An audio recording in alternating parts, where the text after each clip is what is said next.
Les scolaires ont repris le chemin de l'école ce matin. La rentrée officielle des classes 2022-2023 a été lancée par le secrétaire général du ministère en charge de l'éducation nationale. C'est à l'école Gungan Nord-C où c'était aussi l'occasion de faire le point des difficultés que rencontre cet établissement. Nous vous proposons dans ce journal des témoignages de survivants de l'attaque de Gaskindé, des chauffeurs routiers qui décrivent une violence hors du commun et des conditions de combat limitées au niveau des soldats burkinabés. Selon les survivants donc, le bilan officiel dressé par le gouvernement déchu est bien loin de la réalité. Restez avec nous pour en savoir plus. Dans le reste de l'actualité au Mali, la Modèle fait remarquer que les autorités de la transition ne respectent pas le calendrier d'action décidé avec la CEDEAO. La Modèle Mali prend l'exemple du délai dépassé pour la mise en place de l'autorité indépendante de gestion des élections à suivre en fin d'édition. Bonsoir à tous et bienvenue dans ce journal. La rentrée scolaire 2022-2023 était effective ce lundi 3 octobre au Burkina. C'est l'école Gungan Nord-C qui a accueilli la cérémonie de lancement présidée par le secrétaire général du ministère en charge de l'éducation nationale. Avec sa délégation sur place, ils ont pu prendre connaissance donc des difficultés que rencontre l'école Gungan Nord-C. Elles sont de l'ordre des effectifs pléthoriques, de l'insuffisance de fournitures scolaires et de personnel. La rentrée scolaire avec Alexis Wankouni Belemnaba. La rentrée scolaire est effective ce 3 octobre sur le plan national burkinabé. La délégation du ministère en charge de l'éducation nationale, avec à sa tête son secrétaire général et le gouverneur du centre, ont procédé au lancement officiel de la rentrée des classes dans l'école Gungan Nord-C. Au constat du démarrage des cours, tout semble bien se dérouler. L'occasion est donnée aux premiers responsables du département en charge de l'éducation nationale d'encourager les instituteurs tout en espérant l'atteinte des objectifs. Ce que nous avons vu nous encourage et montre véritablement que les choses ont très bien démarré. Et c'est le lieu en tout cas pour moi de saluer les acteurs de premier plan, que sont les enseignants, que sont également donc les élèves. Que nous puissions cette année avoir une bonne rentrée scolaire et que l'année soit une année scolaire apaisée. Vous n'êtes pas sans savoir que nous traversons une crise sécuritaire immense et que nous avons des milliers d'écoles qui sont fermées. La rentrée est effective sur le plan national certes, mais certaines difficultés, notamment la forte demande dans certaines classes et l'exécuté des salles sont à noter. Dans certaines salles, le nombre des élèves sont au-delà de 70. En plus de cela, on a l'enregistrement des élèves déplacés internes. Et autre difficulté aussi que nous constatons, c'est l'insuffisance des fournitures scolaires. Nous avons reçu en fin d'année scolaire 2021-2022 pour la rentrée 2022-2023. Mais ces fournitures sont insuffisantes. Donc nous allons toujours demander le concours des parents d'élèves pour nous aider au cas où il y en aura toujours des besoins. Voilà. Et l'autre difficulté, c'est le personnel. Le personnel, nous avons un doyen qui doit partir à la retraite. Donc nous avons des collègues qui ne se sentent pas bien. Donc souvent, la tenue de la classe jusqu'à bout, ce n'est pas du tout aisé pour ces personnes d'un certain âge. Mais dans cette classe du CP2, tout se déroule bien. Institutrices et élèves étaient hâte de se rencontrer après 3 mois de séparation. Comme c'est le CP2, il faut une révision pour pouvoir avancer. Donc les enfants même sont pressés de revoir la maîtresse. Donc on les occupe en faisant lire les leçons passées. L'ambiance est bonne puisqu'on était pressés de les revoir. Et quand on venait pendant la rentrée administrative, certains élèves venaient. Donc on était pressés de rentrer en classe. Surtout qu'ils ont des sacs, de nouveaux habits, ils sont contents de rentrer en classe. Pour le moment, aucun bilan sur le nombre de salles de classe qui n'ont pas pu être ouvertes en cette rentrée scolaire dans les zones à fort défi sécuritaire. Mais des dispositions sont prises pour que les élèves déplacés internes puissent retrouver les salles de classe dans leur localité d'accueil, selon le secrétaire général du ministère en charge de l'Éducation nationale. L'accompagnement des parents d'élèves, les COGES, les partenaires sont souhaités pour la réussite de cette rentrée scolaire 2022-2023. Une rentrée scolaire dans un contexte particulier marqué par une situation nationale délicate. À l'école Karpala A, le début des cours était également effectif ce lundi. Après activités sociales et cours de vacances, certains élèves se disent prêts à aborder l'année scolaire et avec de bons résultats. Les institutrices font cas de la présence d'élèves déplacés internes, émettant le souhait que l'année se déroule paisiblement. Les images avec Mamétri Anakamabou. La joie, l'engagement et la motivation, c'est ce qu'on pouvait lire sur les visages de ces élèves en ce premier jour de la rentrée scolaire. Moment de retrouvailles pour les uns et premier pas pour les autres. Nous sommes à l'école Karpala A. Dans cet établissement, la rentrée scolaire 2022-2023 est effective. Ici, la majorité des élèves est présente. Pendant les congés, j'ai aidé ma grand-mère à vendre les condiments. Et puis, en revenant, elle a payé tous mes cahiers. Donc, je suis contente de revoir tous mes camarades ici à l'école. Cette année, j'ai bien travaillé pour avoir la moyenne et pour avoir mon CEP. Je suis rentrée au village, regardé ceux du village, j'ai cultivé un peu. Je suis venue en juin pour faire le cours de vacances. Les cours de vacances se sont bien passés. J'ai pris des choses en classe. J'ai bien travaillé à l'école pour que les parents soient fiers de moi et avoir mon CP en rentrant en 6e pour qu'ils ne puissent plus payer ma scolarité. Ce premier jour de reprise, lundi 3 octobre, dans cette école primaire, est consacré à une prise de contact. Dans cette classe de CM2, passé cet exercice, les apprenants ont été soumis à une petite révision générale. Question d'évaluer le niveau des élèves. Les premiers instants sont par contre difficiles pour les élèves de classe de CP1 et à l'enseignante de livrer ses premières impressions. Cette journée de rentrée-là, c'est pas facile, hein, mais on essaie de faire. Mais ça va aller.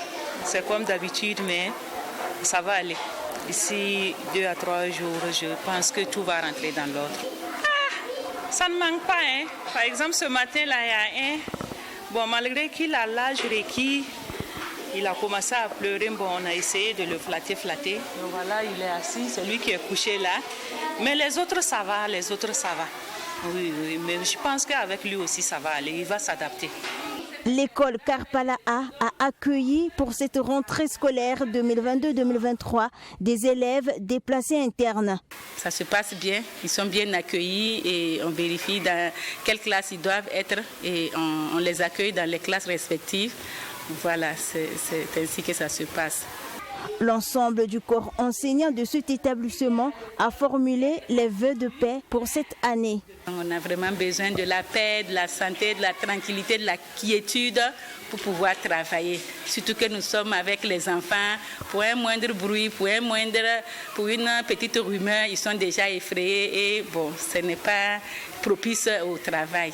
Il faut noter que la rentrée scolaire 2022-2023 est intervenue dans un contexte particulier. Selon les chiffres officiels, à la date du 31 mai 2022, 4258 établissements scolaires sont fermés suite à la crise sécuritaire. Cette même crise a affecté plus de 708 000 élèves et plus de 20 000 enseignants. Et le retour sur l'attaque de Gasquiné, les rescapés sont rentrés à Ouagadougou hier dimanche. Ils décrivent les événements comme l'expression d'une violence inconcevable. Leurs esprits, qui paraissent encore vivement marqués, s'abandonnent dans les larmes. Ces rescapés confient que les soldats burkinabés avec du matériel dysfonctionnel ont dû replier à un moment donné. Le bilan officiel, 11 morts, 28 blessés et une cinquantaine de disparus, suscite de la colère pour ces survivants qui déclarent que c'était bien pire. Les images avec Yassine Sawadgo. Certains rescapés de l'attaque perpétrée le lundi 26 septembre dernier contre le convoi de ravitaillement de Djibo dans la localité de Gaskindé sont de retour à Ouagadougou. Ceux-ci ont eu la chance, ils ont eu la vie sauve. Ils reviennent de loin, visage visiblement marqué, difficile de contenir l'émotion. Certains portent les séquelles de l'attaque. Il y a eu un car qui est tombé en panne à Namsigui. Donc maintenant, ceux qui étaient derrière et au milieu, ils ont voulu se réfugier là-bas. Il y avait des tirs aussi de ce côté. Donc c'est comme si on était pris en sandwich au milieu. Et les tirs venaient de l'avant et de derrière. L'attaque a commencé à l'avant du convoi. Quand ils ont commencé à tirer, les militaires sont descendus et chacun était prêt. Ils nous ont dit de nous coucher et nous avons respecté. Entre-temps, les tirs étaient plus forts et les militaires ont reculé un peu et ils nous ont dit de les suivre. Nous étions même devant eux et eux faisaient face à l'ennemi. Les tirs venaient de tous les sens et ils brûlaient en même temps les camions et tiraient sur les gens. Selon ces témoins, la puissance de feu de l'ennemi était bien au-dessus de la résistance des forces de défense et de sécurité en manque de matériel. Ils ont tiré sur l'avion, l'hélico qui nous accompagnait. Il y a eu au moins 2 tirs sur l'hélico. Si l'hélico ne se retirait pas, ils allaient l'abattre. Nos forces de défense et de sécurité, il y avait certains qui avaient leurs armes qui étaient bloquées, qui ne pouvaient pas tirer. C'est beaucoup même. L'arme même était bloquée. Tout est bloqué. Leurs armes même, ils avaient des armes qui étaient bloquées. C'était vraiment déplorable. Les autorités d'alors avaient établi un bilan de 11 corps de militaires retrouvés, 28 blessés et une cinquantaine de civils portés disparus. Pour ces rescapés, il est difficile de dénombrer les personnes décédées. Pour eux, c'est une catastrophe.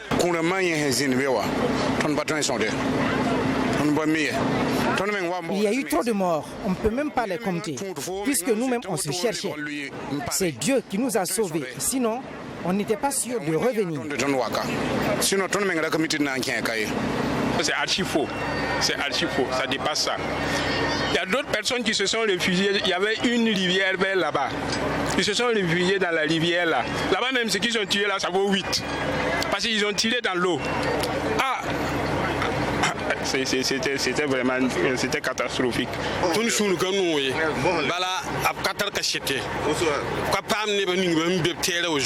Nous ne sommes pas contents du chiffre qu'ils ont donné. Ils n'ont pas demandé non plus à ceux qui étaient sur le terrain. Ils ont dit ce qu'ils veulent. Ils ne savent même pas combien de camions étaient dans le convoi.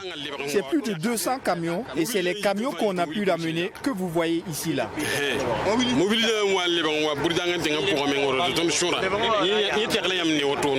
Cette dame qui était dans le convoi avec son mari militaire n'a toujours pas de nouvelles de lui.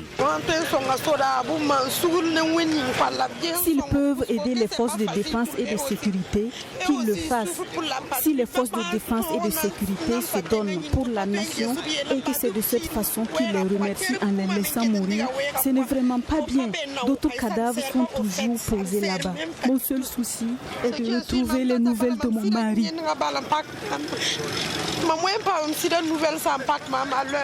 Le secrétaire général de l'Union des chauffeurs routiers du Burkina, venu les accueillir, interpelle les nouvelles autorités. Nos cadavres sont toujours posés là-bas. On ne sait pas qui, en tout cas, va s'occuper de ces cadavres-là. Nous demandons aux plus autres autorités de redoubler, de doter des moyens conséquents à ces FDS pour qu'ils puissent quand même nous accompagner. Nous n'avons pas d'autre travail. Nous sommes des chauffeurs routiers. On est appelés à ravitailler le pays, là où que ce soit.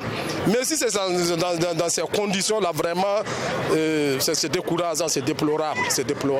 En rappel, selon un bilan officiel du gouvernement déchu, l'attaque a fait 11 morts, 28 blessés et une cinquantaine de civils portés disparus. Cette énième attaque a secoué la République. Pour ces rescapés, les nouvelles autorités sont bien conscientes de la situation qui prévaut et sont interpellées pour une réponse adéquate. Et les événements au lendemain de cette attaque de Gaskindé avec le putsch étaient particulièrement de l'ordre du traumatisme pour des habitants du quartier Karpala de Ouagadougou. Un hélicoptère de l'armée qui survolait la zone du camp militaire Babassi serait à l'origine des tirs qui ont occasionné la panique. Un jeune a été mortellement atteint par une balle perdue et un autre enfant blessé. Le domicile du président du PPS, Abdoulaye Mossé, a présenté également des impacts de balles. Maxime Julbambara pour les images. Quartier Karpala de Ouagadougou. Nous sommes au domicile du président du PPS, Parti panafricain pour le salut, Abdoulaye Mossé. Ici, le pire aurait pu arriver dans la journée du samedi 1er octobre. Les impacts de balles sur cette chambre en hauteur restent perceptibles. La fenêtre perforée, le mur de la chambre troué, c'est le constat que l'on peut faire sur place. Tout s'est passé aux environs de 16 heures alors qu'un hélicoptère de l'armée volait à basse altitude dans la zone de Karpala où se trouve le camp militaire Babassi. Selon le président du PPS, Abdoulaye Mossé, la chambre qui a reçu les impacts de balles est la chambre de sa maman. Après qu'elle ait fini de prier, 5 minutes après, bam, l'hélico est venu et puis ils sont montés et puis ils ont constaté l'impact là. Et curieusement, on s'est dit que c'est les enfants qui ont jeté ou bien ces petits projectiles. Et ce qui est très curieux est que horizontalement, la même balle vient passer, perforer ce mur et fait sauter tous ces trucs électriques là. Voilà. Et la balle sort par là. La balle sort par là. Et vient s'écraser sur le troisième obstacle. Voilà. Ça, c'est la partie incendiaire. S'il y avait quelque chose d'inflammable, c'était parti. Abdoulaye Mossé se sentait-il visé? Difficile pour le président du PPS de répondre par l'affirmative. Je ne dirais pas forcément, parce que quand tu fais la politique, ta vie, tu peux dire que tu es en sursis. Voilà, tu peux dire que tu es en sursis, mais à la limite de la sorte, sur la famille, je ne peux pas admettre, il faut que je parte jusqu'au bout pour chercher, voir qu'est-ce qui a motivé ce soldat, ce pilote, habillé par l'argent du contribuable, utilisant les moyens du contribuable que l'État lui a donné pour aller faire face à ceux qui veulent détruire le Burkina Faso, pour braquer ses canons contre une maison qui ne contient rien, même pas une arme, mais des paisibles personnes qui sont en train de prier Dieu. Je m'en reviens pas. Après le constat d'usage de la gendarmerie ce dimanche 2 octobre, ce dernier dit s'être attaché les services d'un huissier pour faire la lumière sur cette affaire. Selon les témoignages des habitants de ce quartier, c'était la panique généralisée. C'était la panique générale. Pour ne pas dire absolu. Mais chacun se cherchait. Comment il peut faire? Qu'est-ce qu'il peut faire? C'est se chercher. Oui, la police est passée hier soir aux environs de 19h, 20h. Non, 20h. D'abord, les sapeurs. Ils ont constaté le corps et regardé. Et ensuite, ils sont... Poteaux électriques, kiosques, domicile portent encore les stigmates de balles perdues. Devant ce restaurant, un jeune a été mortellement atteint et un autre enfant blessé. Hier soir, moi j'étais au travail. Maintenant j'ai attendu des coups de feu. Maintenant sans savoir, j'étais un peu découragé quoi, comme c'était vers mon entourage là. Maintenant, quelques instants après, on m'a appelé. Puis on m'a informé que non, qu'il y a eu des balles perdues qui sont tombées au chest de ma maman. Maintenant, il y a une balle qui a touché mon petit frère. Sur place, j'étais découragé quoi. Je suis venu, j'ai demandé, j'ai questionné aux gens, ils m'ont expliqué la situation. Maintenant, même sur le poteau, j'ai vu une balle qui a transpercé le poteau là. Donc, ça m'a vraiment bouleversé quoi. Arrivé ici, j'ai vu un cadavre déposé. Maintenant, j'ai demandé où mon petit frère était. Ils ont dit que non, qu'ils sont à l'hôpital. Zigani Ryan, blessé au niveau de la mâchoire et conduit à l'hôpital Yalgado Ouedraogo, serait, selon son frère, hors de danger. Depuis le début des événements, ce vendredi 30 septembre, la tension est restée vive entre les militaires jusqu'à ce samedi 1er octobre, malgré l'annonce de la prise du pouvoir par le capitaine Ibrahim Traoré. C'est finalement ce dimanche 2 octobre que la situation s'est décantée. À la suite des événements de ce week-end, alors que la CEDEAO est attendue demain mardi à Ouagadougou, une manifestation est organisée ce matin en début d'après-midi avec des mises en garde contre la communauté ouest-africaine. Les manifestants se disent être dans une logique de protection du capitaine Ibrahim Traoré. À la tête du coup d'État donc de ce week-end, la CEDEAO serait dans ses habitudes contre les populations et celles burkinabè qui étaient mobilisées affirment que cela va changer. Leurs propos sont recueillis par Fatima Tanikiema. Nous sommes à un point des Nations Unies le 3 octobre. Il y a un tourné, Si nous nous sommes retrouvés ce jour au rond-point des Nations Unies, c'est pour apporter notre soutien au capitaine Ibrahim Traoré. Nous avons espoir qu'il sauvera notre pays. Nous avons aussi appris qu'une délégation de la CEDEAO est en route pour Ouagadougou, chose que nous n'approuvons pas. Moi, j'ai perdu de nombreux membres de ma famille. Beaucoup de Burkinabés sont morts, mais la CEDEAO n'a rien fait pour nous. Depuis que notre pays est plongé dans l'insécurité, ni la CEDEAO, ni l'Union européenne, ni l'ONU n'ont envoyé des militaires pour soutenir nos soldats. Nous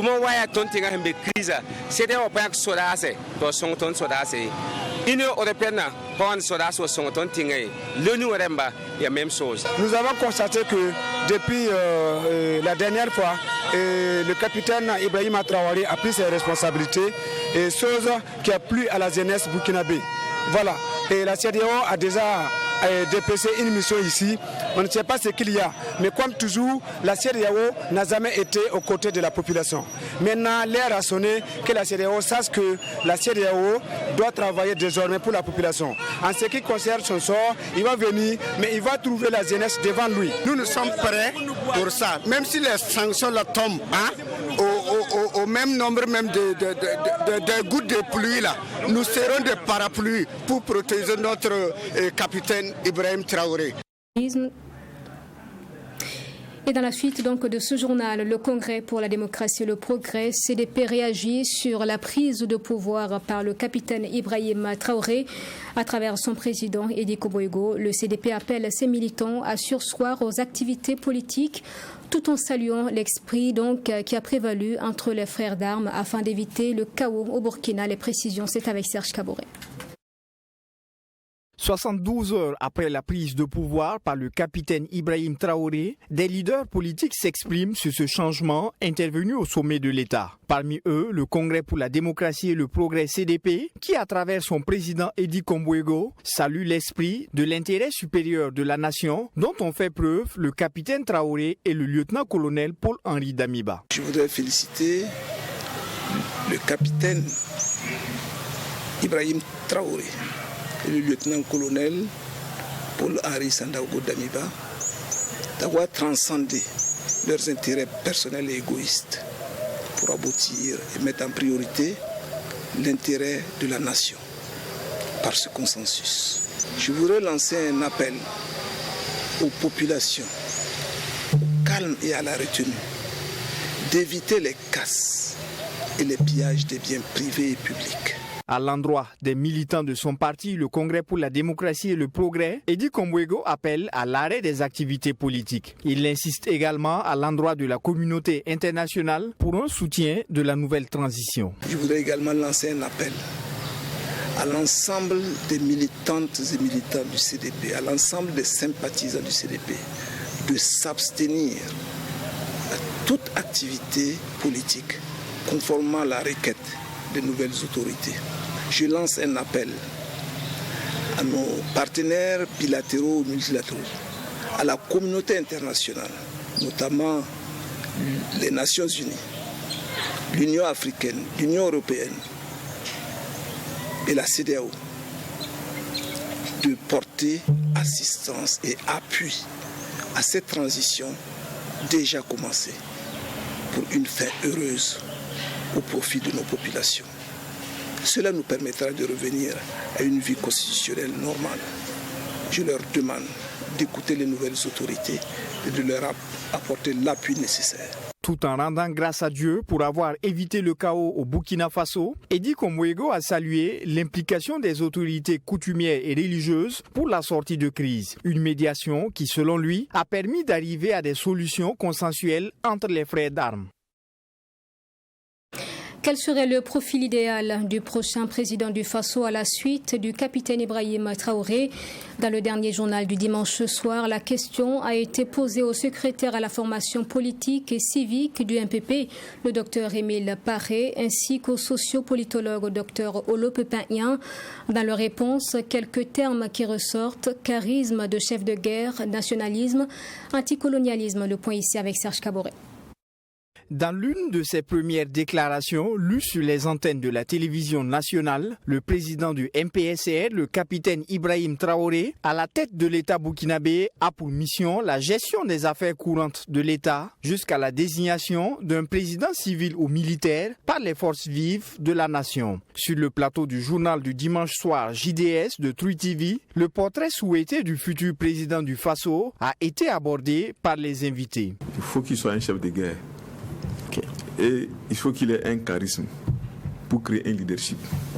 Déjà, le peuple est mobilisé. Il faut entretenir cette mobilisation parce que nous sommes en situation de guerre. Même Damiba l'avait dit que le peuple n'arrive pas à se mobiliser derrière son armée. On a besoin d'un leader. Voilà, quelqu'un qui va mettre le peuple en mouvement, qui va mobiliser le peuple, organiser le peuple, armer le peuple pour qu'on puisse faire la guerre. Parce que cette guerre, comme je l'ai dit, ce n'est pas une affaire de militaire, c'est une guerre populaire. Si nous ne partons pas vers une guerre populaire, il serait difficile de s'asseoir, compter seulement sur notre armée qui a un effectif très réduit, de pouvoir ici faire la guerre à la place du peuple.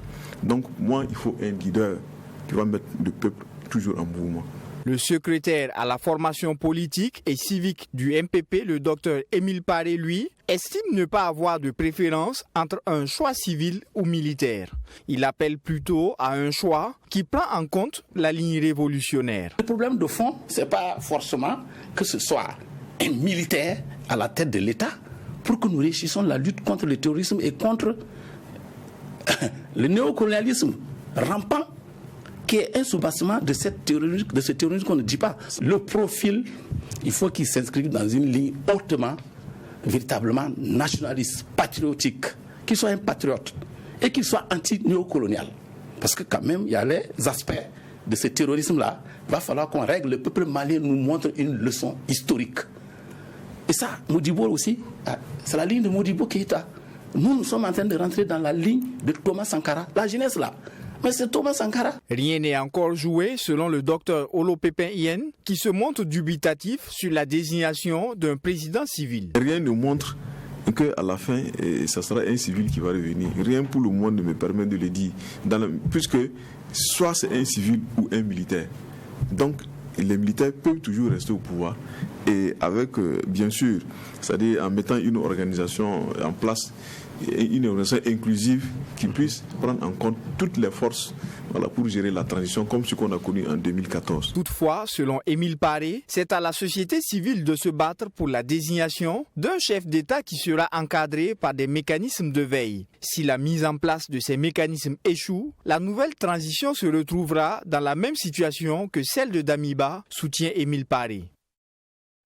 Et enfin, sur ce coup d'État au Burkina, comment se portent Ouagadougou et ses habitants au lendemain des événements qui ont suscité tant d'inquiétudes et de questionnements durant près de 72 heures? Nous avons fait le déplacement du centre-ville.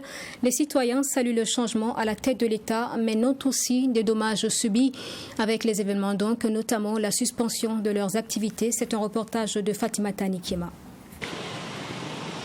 Il y a environ 12 heures à Ouagadougou, au centre-ville, les populations vaquent paisiblement à leurs occupations. Après 72 heures de chômage et de peur, ces acteurs du secteur informel sont ravis de reprendre le travail, même s'ils décrivent les difficultés qu'ils traversent en ce moment.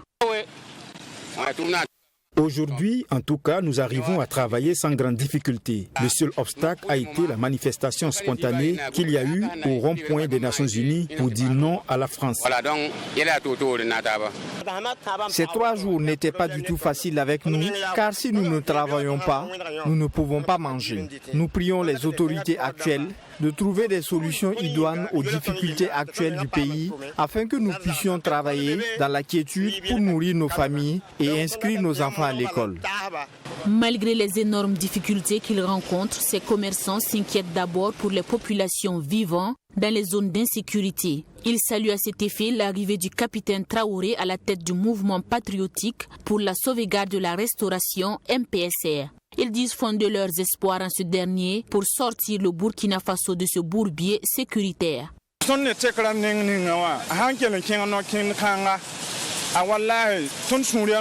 Nous souhaitons vraiment que ce changement soit le bon. Nous nous plaignons de la morosité du marché, mais il y a plus important. Il y a des gens qui sont entre la vie et la mort à cause de l'insécurité, mais aussi de la faim. Donc on peut dire que chez nous ça va.